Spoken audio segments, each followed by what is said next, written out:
Hey, everybody, thanks for tuning in. Let's just jump right into it. Does God care how much I eat?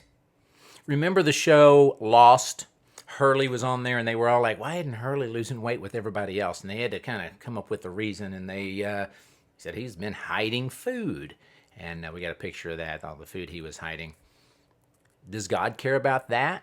But you're like, well, that's not really what I'm doing when I eat too much. Is it?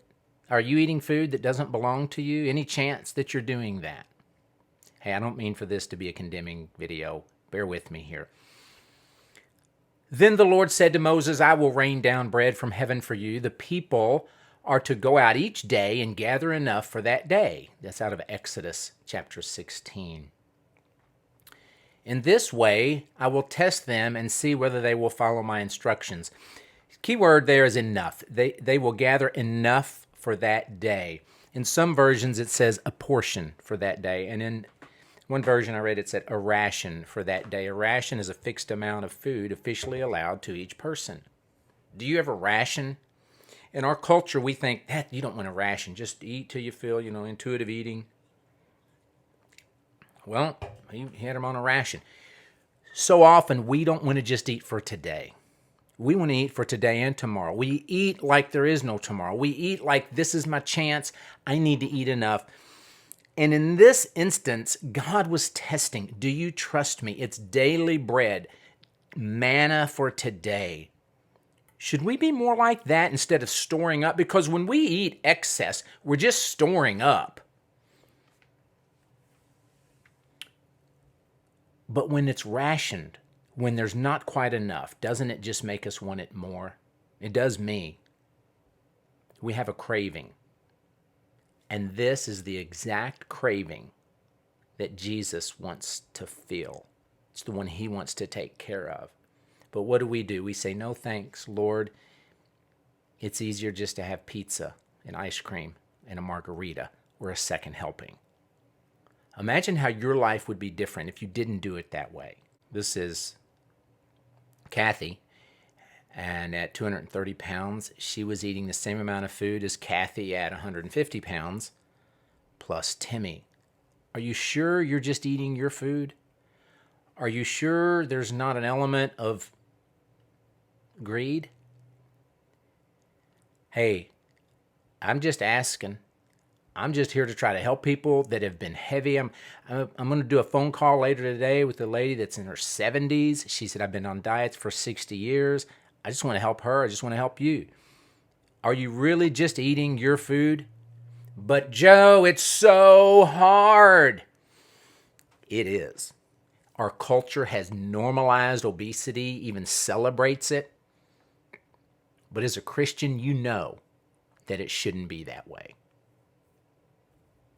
Don't look at this like God is saying, quit eating so much, quit eating so much. Look at it like he's reaching down and he wants to rescue you. Let him do that.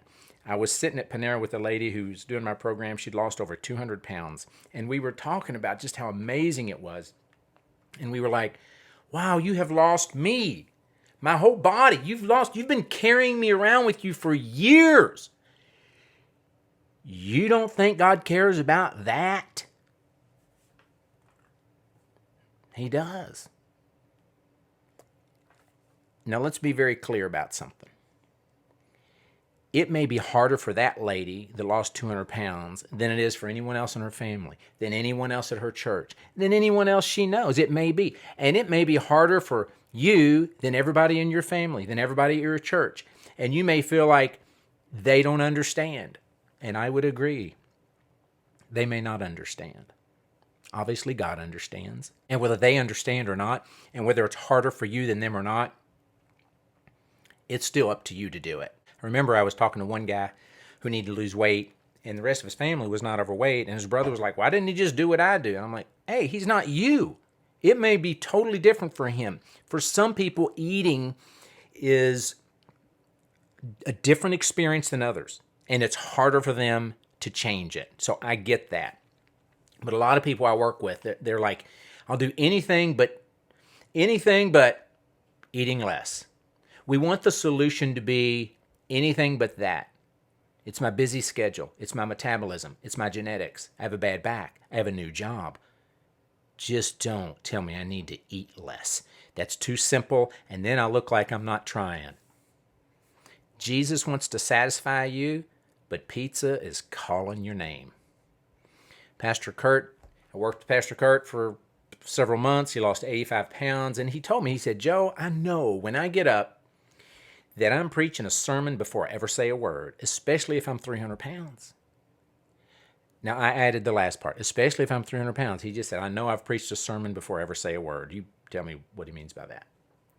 So many people want to excuse weight loss because of a condition or a situation they find themselves in.